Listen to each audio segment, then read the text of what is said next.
Women of every class poured into the works. Dressmakers, milliners, teachers, musicians, artists, domestic servants. Those who had worked hard all their lives, and those who had never done a stroke of work before. Enjoyed training at Armstrong's immensely. We were shown how to work indexing machines for time fuses. I was on the same machine nearly all the time, learning from a very nice little girl called Annie Peacock. She was only 20 and had worked at Armstrong's 4 years. She was pretty and fair and very slightly made, much shorter than I am. And she worked a machine beautiful. She had a sister in another shop, and her father had lost the sight of one eye by the explosion of a shell here. Workers had often long distances to travel. The cold at night was sometimes intense, and with the poor food, the cold and the unaccustomed nature of the work, some suffered intensely. The danger of explosions was constantly present, and unhappily resulted many times in terrible loss of life. Then there were the air raids. Hundreds of workers were gathered within the brightly lighted shops, and all the conditions were unusual and exciting. A highly nervous mentality was produced. She told me lots of things. How one night last winter, about 11 o'clock, all the lights went out. The buzzer had sounded 3 times, which means they were turned off on purpose. For 4.5 hours, those 2,000 girls waited in the dark, expecting Zeppelin bombs at any moment. It was bitterly cold with the lights off. Some screamed and some fainted. Some sang in chorus and some to themselves, and presently some lighted their gases and heated up their tea on them. As for Annie, she went into the next shop amongst the older girls and had a good sleep. She says it's terribly hard on night shift. The girls take it alternate weeks. The hours are 7 to 7, 12 hours out of 24 in the great gloomy echoing shops, where the artificial lights are always on and the rushing of the machinery never stops. There is a strong tendency among engineers to consider that women are only capable of doing repetition work on foolproof machines. There is no doubt that women developed a great mechanical skill and a real love of their work. They are cutting out the crankshafts from the solid forging, using the drilling and slotting machines, and they are making all the tools, jigs and fixtures for the work of the factory, setting up their work and designing some of the tools. Outside the sunlight falls and the wind plays on the river, but at this time of year girls can hardly even see the sun once a day, for they go to work in the morning fog and dark has fallen long before they come out. Yet they do not seem to think their lives hard. They are full of talk and fun, and all sorts of schoolgirlish jokes run up and down the shops. Some are pale, but others again have the most blooming complexions under their coloured cotton caps and becoming blue aprons. It isn't true to say that working women never smile. All these girls had pleasant, open smiles to greet us with. Perhaps it is true of older women, married women with big families and dinners and washing always on their minds. You don't see them smile so often, but even they haven't really forgotten how. It will be lonely on Saturday when the girls are not there. I had plenty of time on my hands to look well around me when Annie's machine was being changed by one of the fitters. Young men in boiler suits with vast collections of spanners who drifted up and down the shop resetting the machines when they went wrong. The girls are all so kind and friendly and wonderfully good-looking lot too. A few were beautiful. I heard there was 2,000 girls in shop 40. But then one hears so many things. Certainly there were a great many. Several hundreds in the parts I saw, and goodness knows how big it may be. The women acetylene welders established a good reputation early in the war. A woman in one of the technical workshops could make every article that came into the shop from beginning to end. and she could mill gauges true to .00003 inches.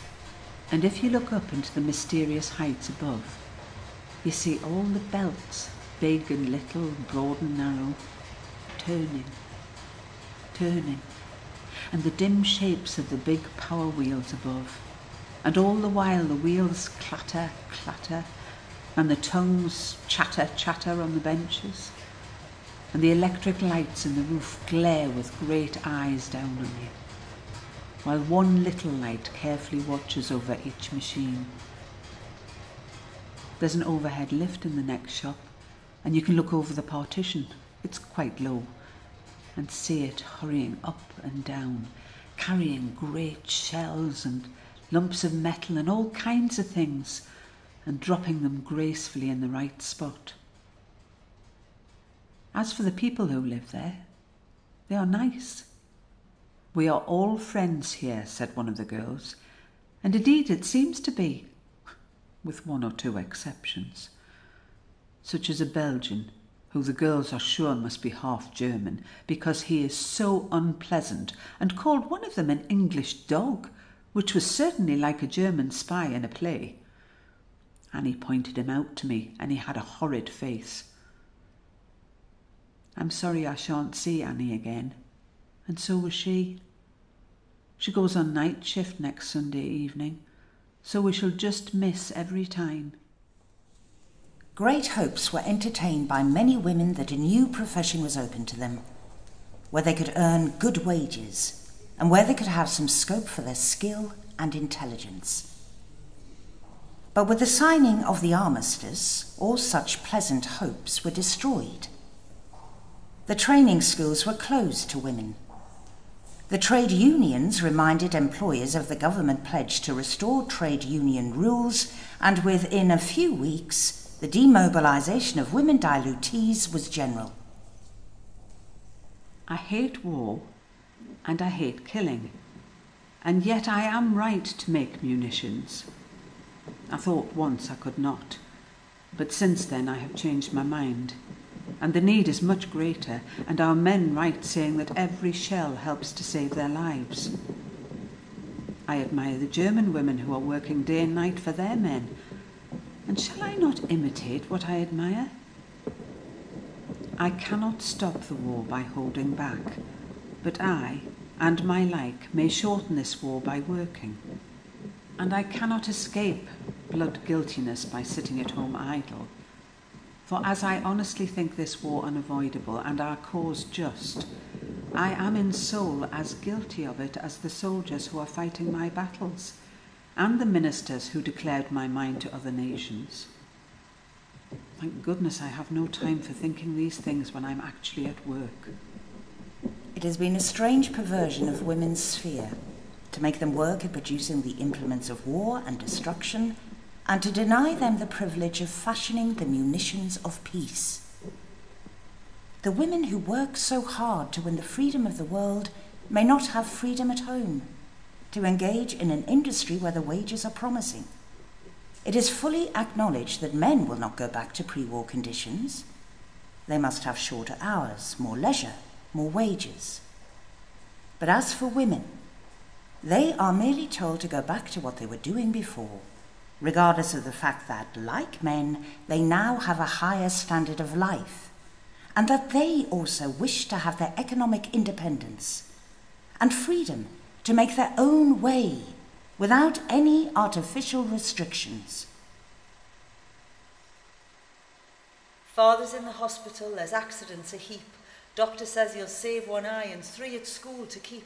Food and coal and clothing are dear as they can be, but Annie's in the shell shop where father used to be. 7 days day shift, 6 days night, 12 hours darkness, 12 hours light. Far away beyond the sea, half the world at stake, working all the weary day for England's sake. Tommy's in the trenches, giving someone beans. Jack is in the North Sea, hunting submarines. Mother gets rheumatics bad, she can't stay on her feet. But Annie in the shell shop keeps the children neat.